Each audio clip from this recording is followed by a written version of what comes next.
before I say something important, I'll hit record. Oh, we got one more person coming in.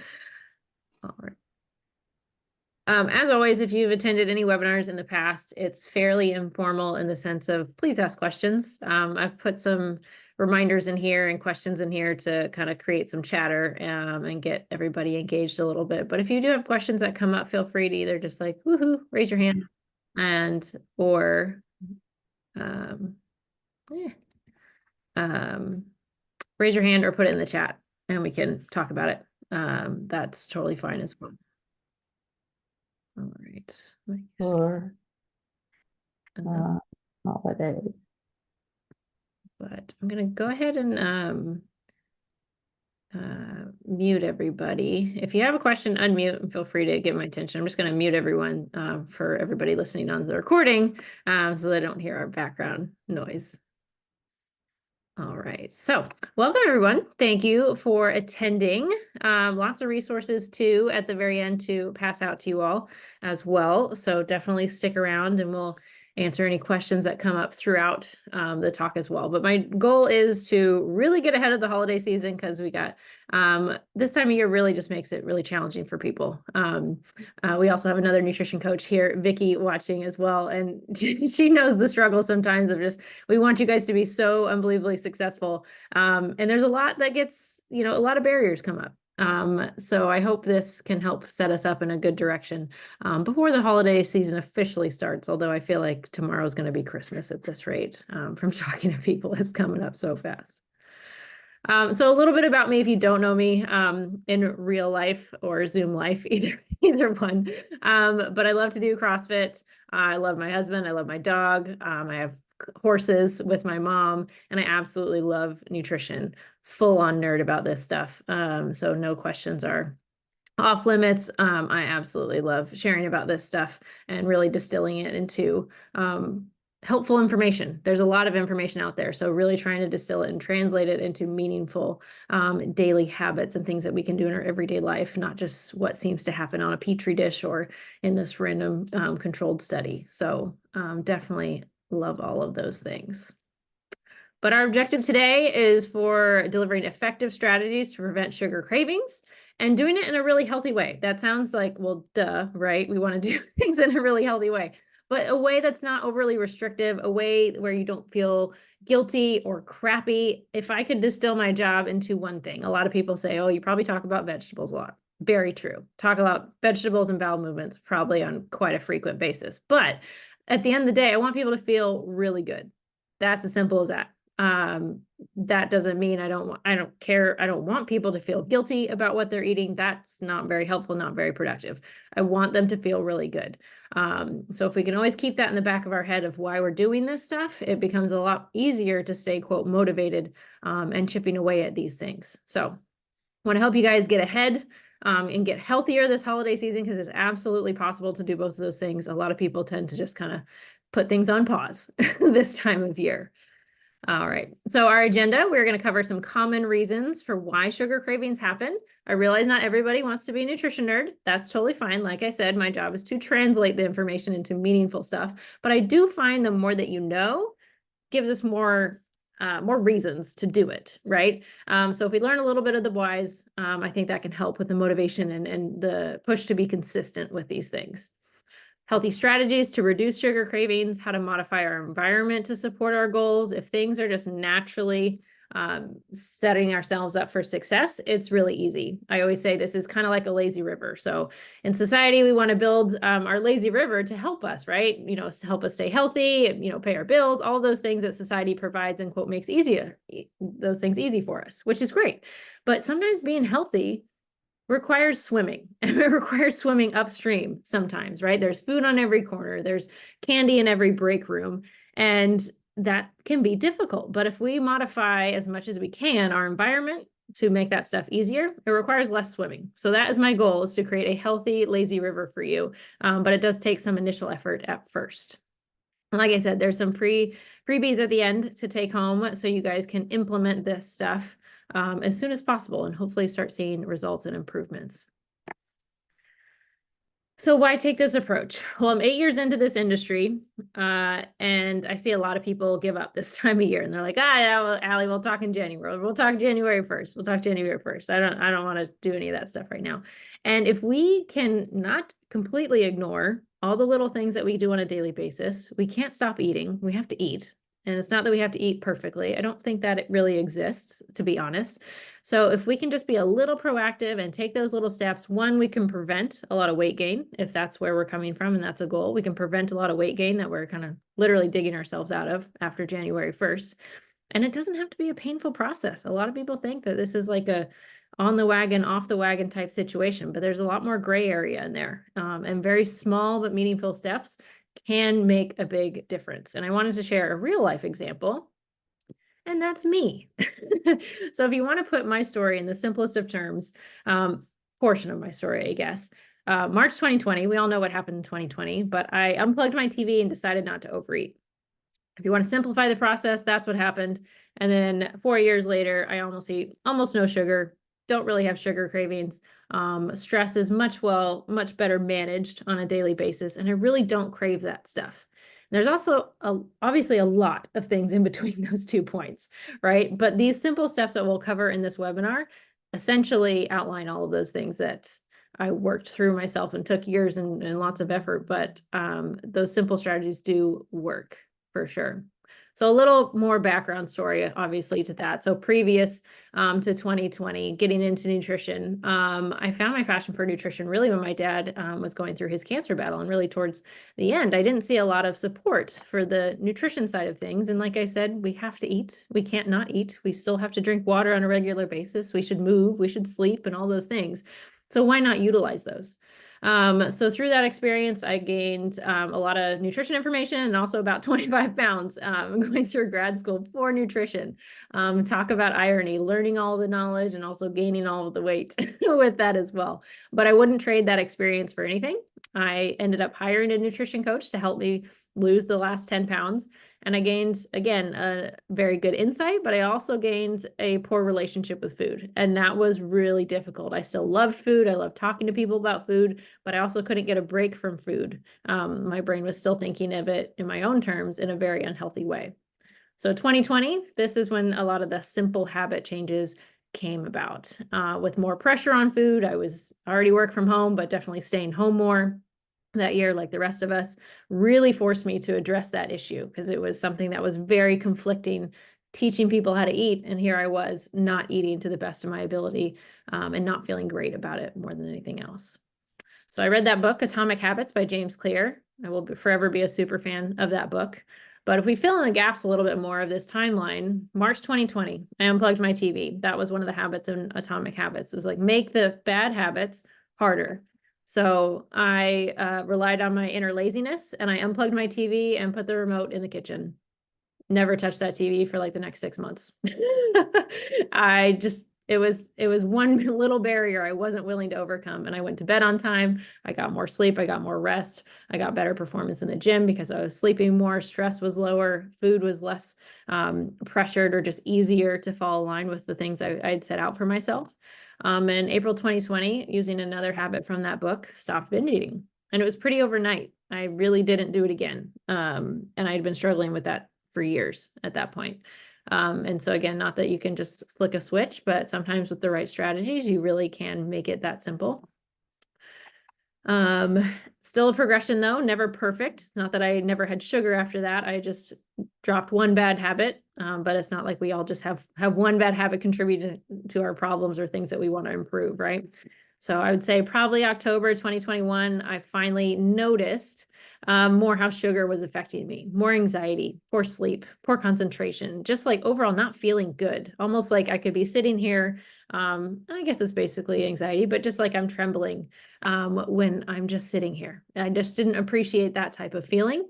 And it wasn't about the weight gain or the potential weight gain or even like health as far as like blood sugar regulation or anything like that. Because I was like, well, I'm healthy, I'm young, I'm active, like probably won't have to deal with that stuff. But I didn't like the way that I felt.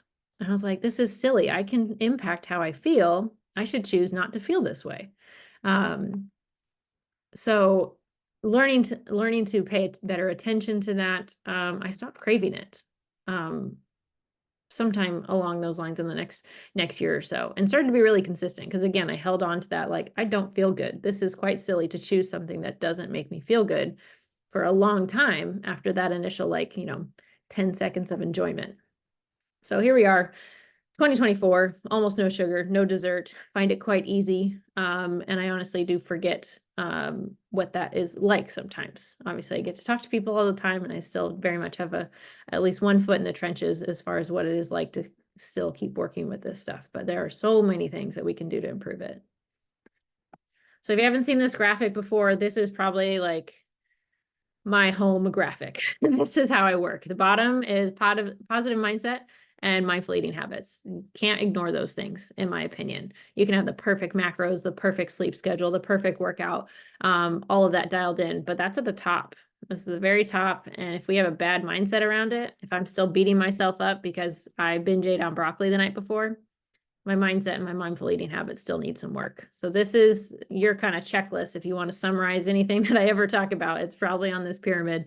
And I'll always come back to, like, do we have these basics? Are we building from the bottom to the very top? And if not, maybe we don't need to get to the very top. We can. There's some super cool stuff up there, but we can't ignore the foundation. So let's get into the whys. So why we crave sugar. There are so many reasons why we crave sugar, but to me, I find mysteries very frustrating. I find, things not going the way that I want very frustrating. But if I know why they're happening and I know how to address them, if I know roughly kind of how that works, I'm highly motivated to fix it. And I know how to fix it because I know roughly probably what the problem is or the root cause of it is. So we'll definitely dig into that. So hopefully we can alleviate some of the frustration and just give you more tools when those frustrating situations come up. So the first thing is our brain and sugar. How does that work? You've probably heard of dopamine release before, but this is when we get that good feeling. So when we eat some sugar, the brain releases dopamine, we get that feel good neurotransmitter, creating those good habits. Your brain gives you a reward, right? And this is so demonized, but honestly, when we think about it in terms of how do you keep a human alive, if I do something that's good to keep me as a human alive, my brain's going to go, good job, human, keep doing that. Sugar is a great way to keep us alive short term, right? But now we don't have food scarcity. We have food everywhere. So that is like, I'm looking for a dopamine hit on every street corner, every opportunity, right? So if I know that, my body is hardwired to do a good job of keeping me alive, we can kind of start to, like, all right, I understand, but also, body, you don't have to worry. I'm going to give you food in a couple of hours. We don't need that hit all the time, right? But it is very good at creating that reward system and can be very addictive at times. Blood sugar roller coaster. So eating sugar causes a rapid rise in blood sugar or blood glucose. So that's the sugar that's available in my bloodstream at any given time. And if I increase this too high, go to the next screen here. If you want to learn more about this, I did a longer YouTube video about it that suddenly became quite popular. But so you can imagine this is our blood sugar levels. This is basically synonymous with our energy levels. So we wake up in the morning, take an average standard American, and they're like, oh, I'm tired, didn't sleep enough. I need some coffee. I need a sugary coffee, not just plain coffee. I need all the sugar, all the mocha, frappa, caramel, everything in there. So this is my blood sugar. It spikes super high because all I had was sugar. I had nothing else. That was my coffee breakfast, right? So this is stressful to the body. The body goes, crap, I need to get this lower. The body needs to get this in a nice, ideal range. So it pumps out a bunch of insulin and it tanks that blood sugar. So this is like our 10 o'clock lull when I need another coffee and another muffin from the coffee stand to get me through. Also mostly sugar in that 10 o'clock snack, right? So again, my blood sugar shoots up again. And then again, my body's like, I need to get this down. Pumps out a bunch of insulin to lower that blood sugar. We crash again. We need a 3 o'clock snack. All right, well, I have a 3 o'clock snack and maybe like a high carb dinner. And we're doing this whole roller coaster all day, all night long. This will also really disturb your sleep at the same time too. Whereas our body likes to keep it right here. And this is eating a balanced meal throughout the day. So hopefully that gives you a good visual. The standard American diet is great at this. We're really good at creating this roller coaster that keeps us going back to the coffee stand for snacks and caffeine to keep us going. But it's not just our brain, it's our gut too. So whatever we eat, our microbiome, which is all the bacteria in our gut. They eat the same things that we do. So if they're on a standard American diet, if they are on a carboholic diet, it's just all carbs and caffeine, that's what they're used to. We're going to feed up the bacteria that like to eat those types of things. So when we change our diet, when we're trying to get healthier on January 1st, and these sugar monsters just come out of the woodwork, that's our bacteria saying, excuse me, you changed the menu on us and we didn't approve this. So you basically took their fuel sources out. So if I got all of the sugar loving bacteria down there and I change and eat all broccoli, all vegetables, all this healthy, wonderful, fiber rich stuff, they're like, we don't eat this. We want the sugar stuff. And our gut and brain are very much connected. So if this is a little bit imbalanced, you bet your butt you're going to hear about it. And this is, again, where sugar cravings can come to play. And there are some medical diagnoses for this. So small intestinal bacteria overgrowth. Most of our bacteria, our microbiome, is supposed to be in our large intestine. And when larger populations than normal creep into our small intestine, this is where we get an imbalance of bacteria. It's not really supposed to be there in large amounts, and we can get some serious sugar cravings from this. It can be constipation. You can actually get loose stools from this. It can alternate, but really not good stuff happens. And this is quite hard to treat, to be honest. You can use antibiotics. That's obviously prescribed by a medical provider. You can do kind of the supplemental approach, but it usually involves a very low carbohydrate diet and a diet that those bugs can't really ferment and use. So this is difficult. If this is present, that's a fairly chronic thing that you're working to manage.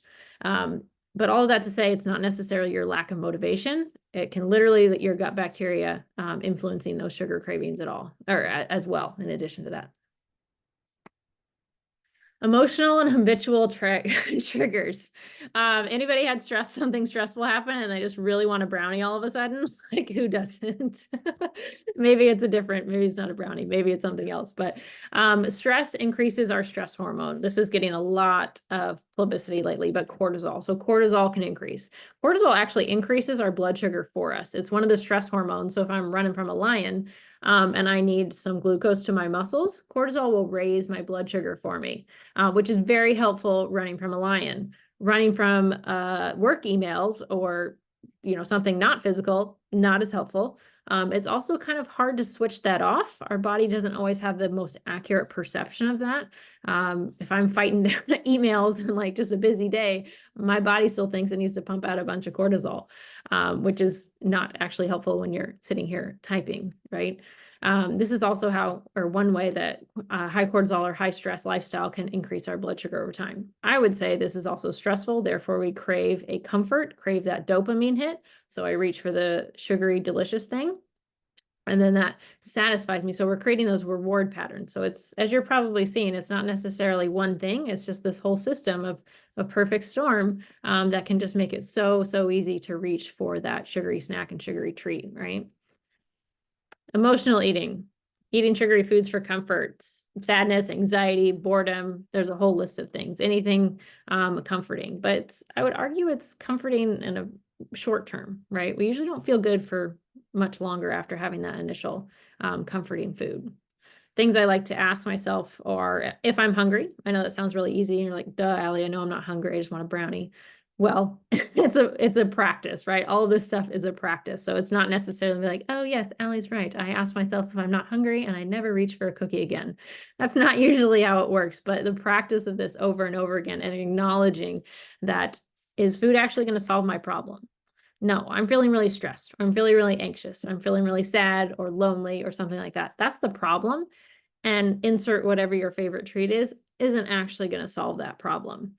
So again, it's a practice, but acknowledging that over and over again, eventually it does start to sink in, and we can make those better decisions that are actually going to help us hopefully solve that problem in the long run. Sleep deprivation. Anybody here notice less sleep means more sugar, or usually equates to more sugar, more caffeine? Any source of sugar will do. We can't out diet or outsmart poor sleep, rather. Like, we can't out diet poor sleep. We have to be sleeping. There's just nothing that can really come close to that.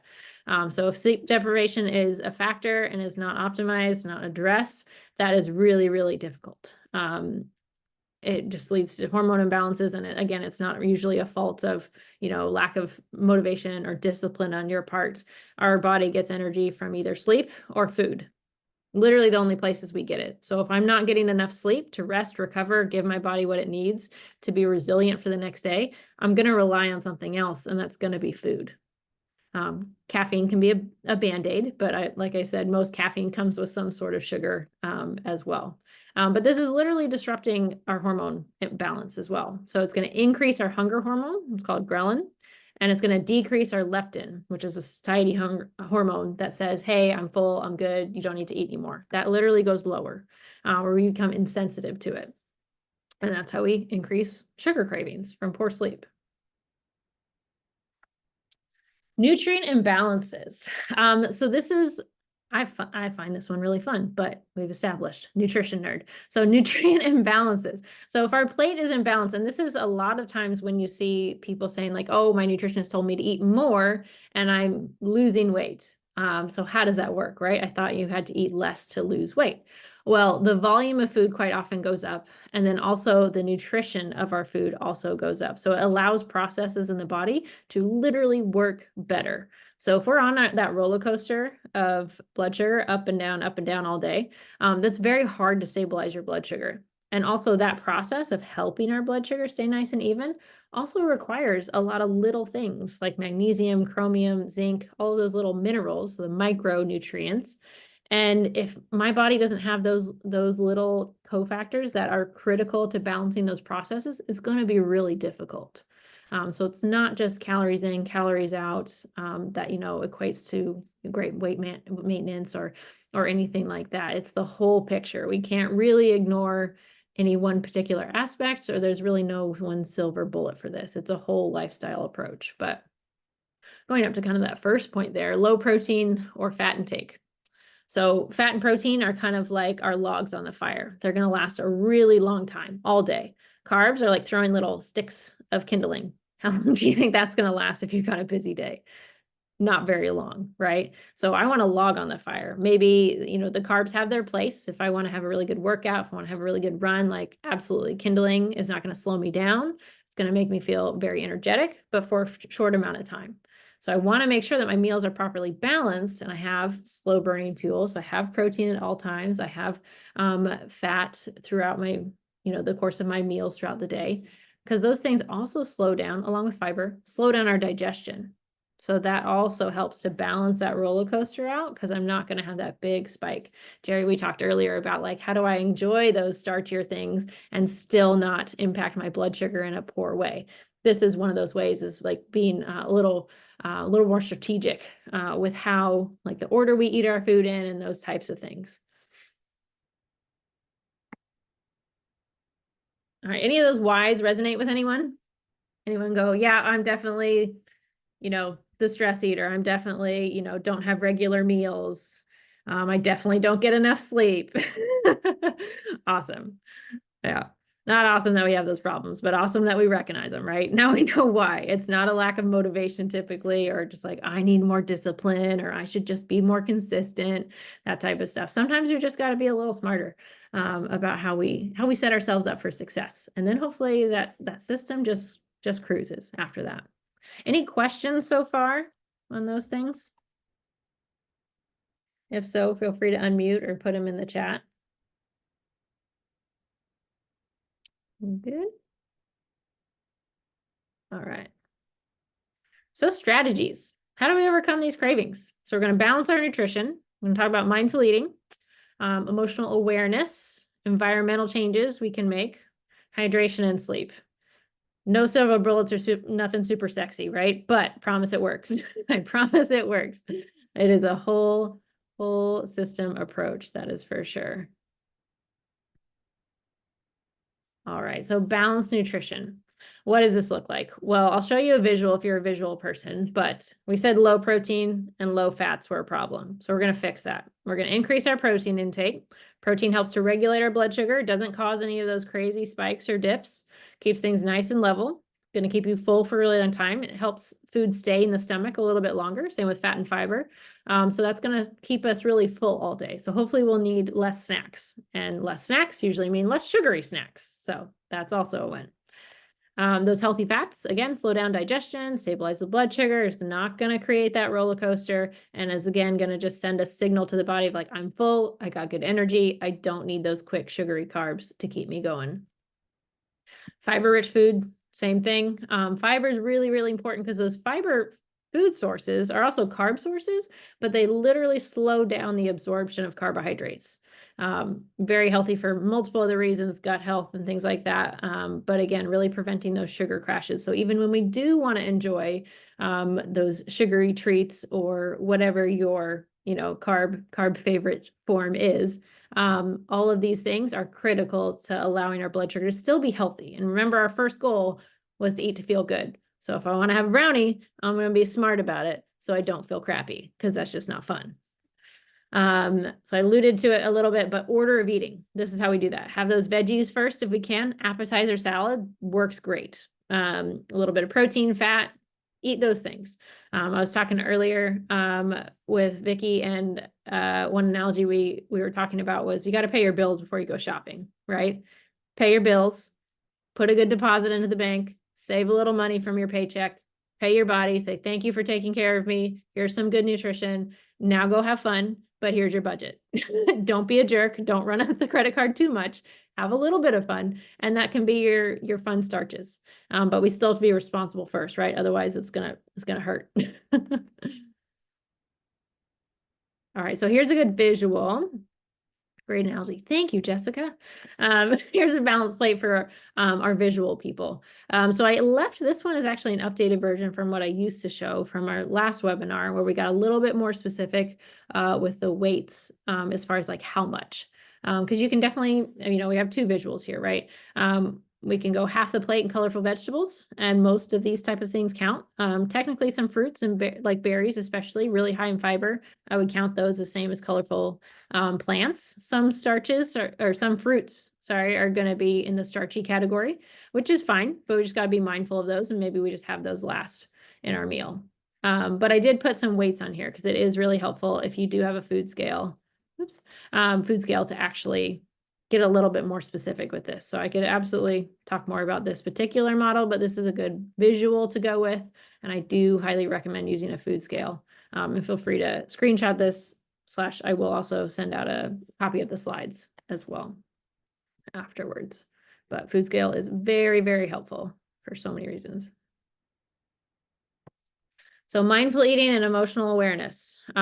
Practice, practice, practice. And I always say practice because you can't be perfect with it overnight, but practice those mindful eating habits. It's the most unsexy thing in the world to tell people to do, but it's like, take a deep, calm breath. And I used to laugh at this myself. We had a mindful eating course in grad school, and I was like, yeah, whatever. Don't, or you chew your chocolate longer, don't just swallow it. Well, turns out they were really helpful. So trying to pay attention to how we're eating, making sure we're eating it slowly, making sure we're not eating in front of screens or when we're stressed out, really trying to take that pause throughout the day, because typically we're go, go, go. Everybody's busy, got stuff to do. Try to take that second, try to take that deep breath to just pause, let your body know that you're eating, sit down when you're eating, put the fork down between bites, chew it more than like 2 to 3 times, chew your food until it's almost liquid would be awesome. A++ if you can do that. And then quite often we find out that we're pretty full a lot quicker than we thought we would. We might not need to eat as much.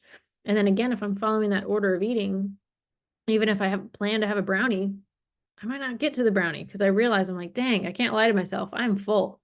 That's not going to be helpful. I can't even finish my plate. I definitely can't get to that brownie, or maybe I'll just have a bite of it and go from there. That's a huge improvement than rushing through our lunch because we're running through emails and working through our lunch break, and then we just like kind of stuff our brownie down and didn't even get to enjoy it. That's not even fun. So we're all about having fun and feeling good.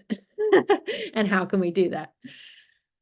This is a big probably pet peeve of mine, but not labeling foods as good or off limits. I just don't find it helpful. I think we're usually self-critical enough of ourselves and hard enough on ourselves. Can I label foods? I usually use helpful or not helpful. Can definitely explain a lot of the nutrition wise. Sometimes I find that's helpful, especially if people are thinking a food is unhealthy for some reason that's not really relevant or true for them. But just think about what your goals are in that moment, because our goals can change. An example of this would be for my birthday. Cake is really helpful for celebrating my birthday. Is it helpful for celebrating a random Tuesday afternoon? No, it's not. I've got a lot of stuff to do on a Tuesday, and it's just not very helpful. I'd much rather save it for a Friday night or something that I can share it with people. Way more helpful in that scenario. Any given Tuesday, really just not a great idea. So just try to be really selective on how we incorporate it.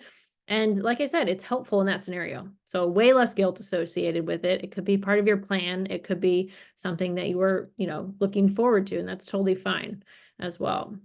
But trying to focus on the balance, having a little bit of moderation, and how food makes you feel. And if you're okay with those repercussions. I'm okay with feeling a little bit more amped on a Friday night.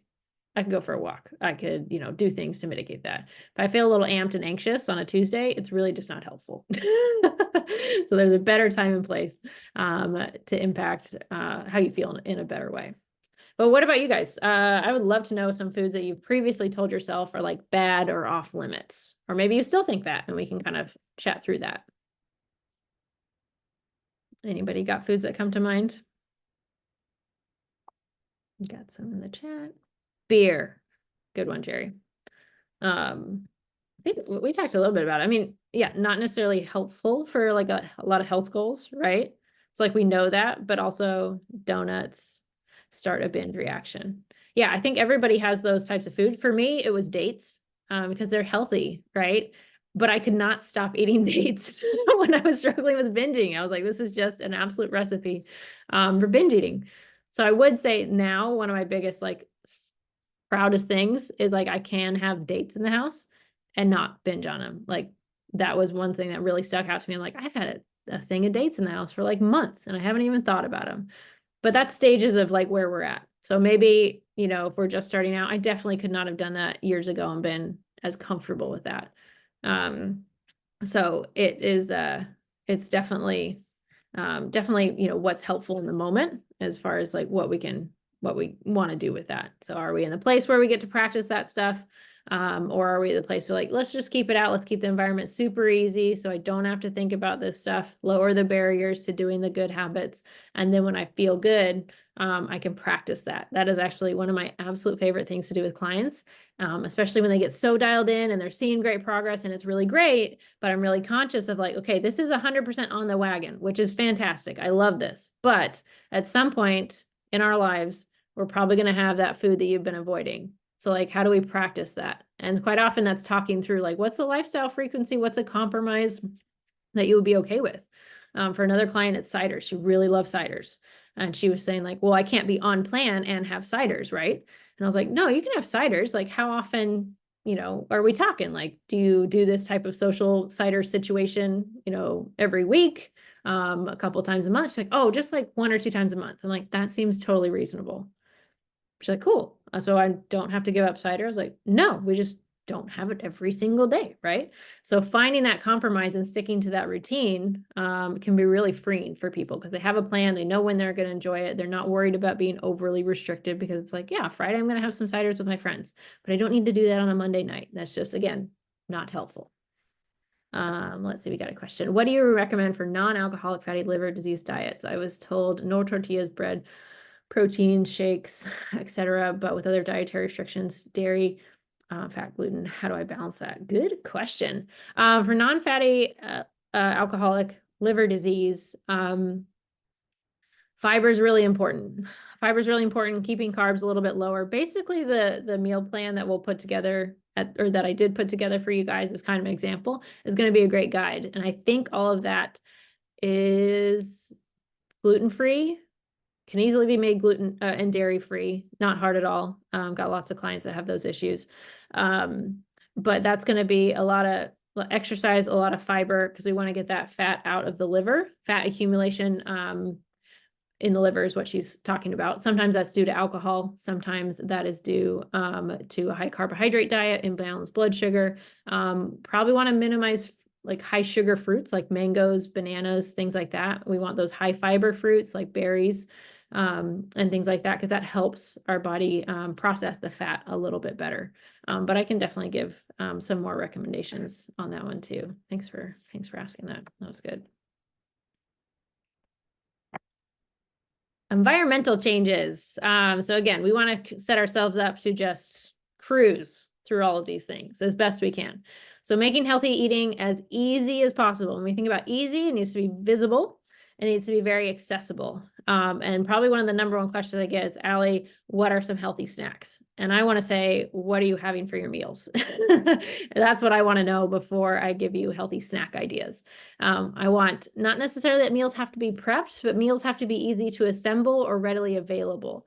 So if you're a person that really cares that their food tastes really great and like, very interesting every time they eat, that's fine, but it's probably going to either require a little bit more cooking, a little more prepping, or you're going to have to pay for someone to either prepare your food or pay more for it, right? There's going to be some give. If you're okay with eating fairly basic things, and I'm a self-proclaimed trash panda, and I just don't want to be hungry. So I will eat fairly simple meal prep stuff, and I'm fine with that. But having those meals readily accessible is very, very helpful. And then you quite often find you don't need as many snacks because your meals are doing such a good job of keeping you pretty even throughout the day, right? Going back to that roller coaster. We're not riding that roller coaster if our meals look pretty good. If we do need snacks, totally fine. I love leftover meals as a snack. So if we make a meal and it's just a little bit too big, because we're mindful eating, right? We're going to stop when we're full. And then that can be a snack for later. Love that as an option. Also, but if we do need legitimate snacks, berries, like I said, are a good one. Nuts, seeds, high protein snacks. This could be like beef jerky, turkey jerky, chomp sticks, which are basically like a jerky bar, or some protein bars are good as well. So lots of options, veggies, hummus, things like that can also be good. Like I said in my example, use your laziness to your advantage. So if you struggle with TV, unplug that sucker. I can tell you that is such a powerful habit, and it's just so helpful. We can obviously use this in reverse and put our like walking shoes next to the door, buy ourselves a new raincoat or something that's going to keep us warm on walks, and maybe we change our routine completely, and after dinner, we just get our shoes on and we go for a walk. We don't even go towards the TV because what's the point? It's unplugged, right? So creating those new habits, new routines after meal times, or if you identify when your triggers usually happen.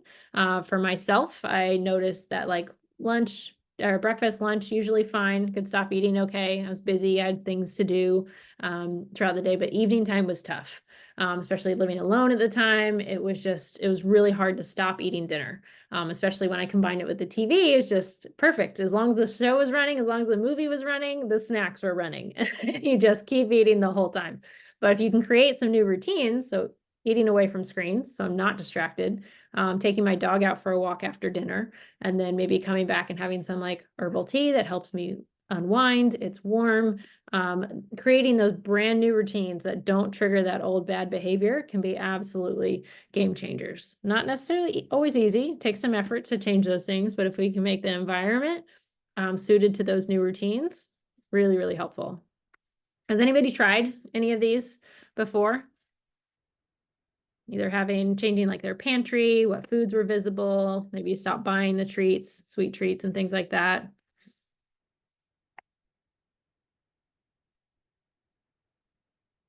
Anything along those lines?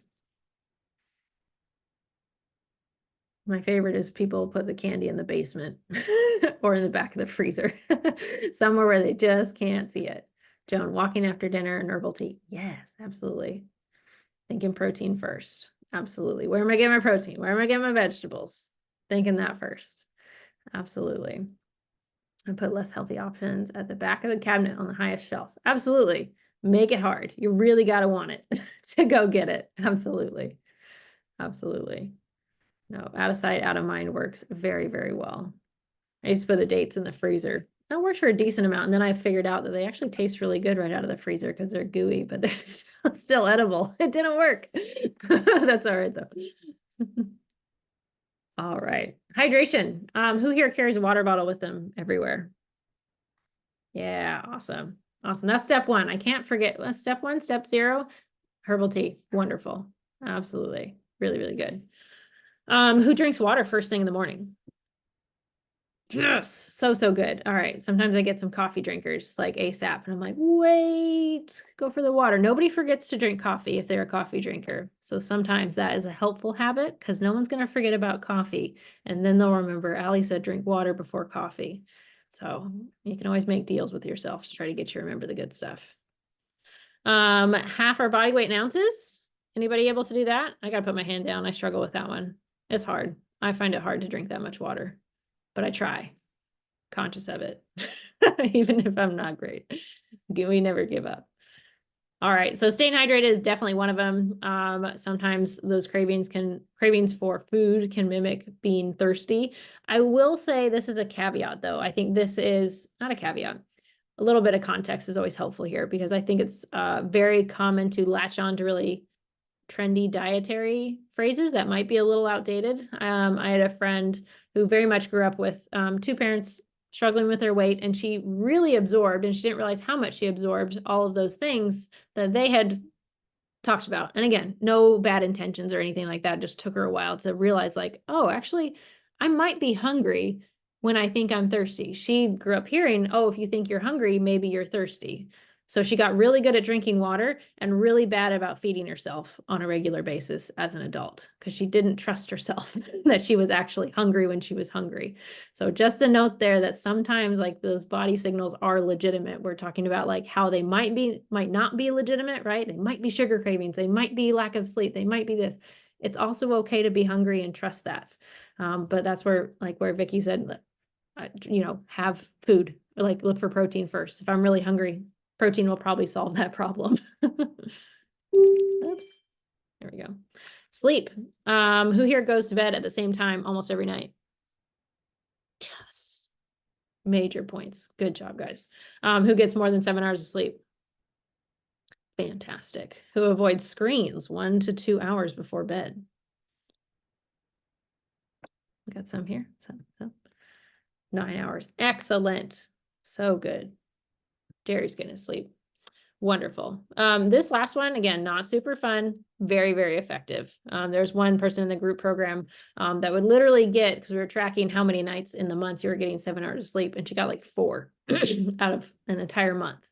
And kids are grown, like she has the resources to like get good sleep, or like those things. Like it's not like young kids were waking her up, and that part wasn't out of her control. But not having screens really, really drastically increased her results with sleeping. I know there's many reasons that we cannot be sleeping well, but really trying to prioritize that good sleep, good quality sleep, regular sleep-wake cycles. And then also obviously nutrition and regulating that blood sugar and getting off that roller coaster can help us. Sleep's not always the easiest one, but it definitely, if you have some things that you can change, can't really ignore that. All right, so those are our strategies. Would you like some example meals? What kind of foods? We talked general terms about what this would look like. But all of these are easy to prepare, easy to assemble. I like assembly type meals. Because if I'm hungry, I want it fairly soonish. Versus like, yeah, I'd love to cook for an hour before I get my dinner. Not most nights. So these are going to be high in protein. They're going to be high in fiber. They're going to be full of nutrients because I want all those vitamins and minerals to help all those body processes work really smoothly. They're also going to be a little lower in carbs, lower in starchy carbohydrates, aka sugar, any of those things. And also, I didn't really mention this earlier, but just kind of going back to that dopamine thing, the more often we taste sweet things, the more often our brain is likely going to ask for those sweet things. So trying to moderate our palate a little bit more is also really helpful. Our palate does change over time. Our taste buds regenerate. So sticking with this kind of lower sugar approach, less sweet approach overall will change the way that we perceive tastes as well. So this plan will help us balance our blood sugar, minimize our cravings, and give us really good energy levels throughout the day. So the things that you're going to see that I naturally avoid, and this one I kind of added in last minute. I felt like it was important, but here we go. So things I would avoid: sugary coffees. I've probably bashed on those a couple times. And again, if it's an occasional, very occasional like treat, but it's not really helpful as a regular part of the routine. We can change our order a little bit, get a little bit more strategic there, but the super mocha frappuccino things that just have like 60 grams of carbs, it's just signing up for the roller coaster. 100% signing up for the roller coaster. Coffee for breakfast. No, coffee is not breakfast. We need food. We need fuel in the morning, whether you have your breakfast first thing when you wake up or a couple hours later. Coffee is not the only thing we need to fuel ourselves. Naked carbs, no naked carbs. We got to dress them up. So we saw that roller coaster, right? Well, how do we get off that roller coaster? We add protein and fat and fiber to it, and then we can kind of cruise all day long. So try to think, I need to dress up my carbs. If I'm having like a slice of toast here, a little bit of, I don't know, an apple here or this there, try to dress those carbs up with those other things so we have a little bit more balanced energy throughout the day. Meals under 20 to 35 grams of protein. So most of these examples are going to get pretty, they should exceed that or get at least 35 grams of protein. This is a good amount to keep us full to the next meal. Quite often, like diet culture will say, well, don't eat too much, and have your meal should only be 300 calories or something like that. It's okay to have bigger meals. It's okay to have a good amount of protein. That'll keep us full, and again, less snacky between meals. No skipping meals as best you can. Avoid snacking instead of eating a meal. It's okay to have a meal. Take time to have an actual lunch break and feed yourself. And no specific supplements are really going to fix sugar cravings. They might be a temporary kind of thing, but we really need to focus on that whole picture versus looking for that silver bullet. And the last one was a last minute ad, but always saying yes to all your wants, whims, and desires. It's, again, not super fun advice, but again, I think that does build the discipline muscle and makes us kind of stay the course of like, hey, give these things a try. It's going to take some time for this stuff to work, but give it a try and practice that. This is also a great way to moderate like sugar intake. So literal things, like I said, like sugar treats come up almost every day. So a client yesterday said, I had like the best cookie from like a really good bakery in Albany. Fantastic. Tomorrow, we don't say yes. Like, I'm glad you said yes to that really cool cookie in Albany. It was special. It was different. Not usually a thing you get to enjoy. Fantastic. Said yes yesterday. Today we say no. If something comes up, we say no because we said yes yesterday, right? It just breaks up the frequency and teaches you like not every opportunity has to be a yes. All right, so this meal plan, and I will give this to you guys in like PDF form. I think I have a picture of it on the last slide, but you'll see in all these examples, like Vicky said, protein first. Where's my protein? It's listed first on here. I gave rough portion sizes. So if you serve yourself this and you're like, oh, Allie, that was too much. Sorry, you can have a little bit less. You can stop when you're full. If this is not enough, add a little bit. Trust yourself. Mindfully eat. If you feel like you're more hungry, go for it. Add a little bit more.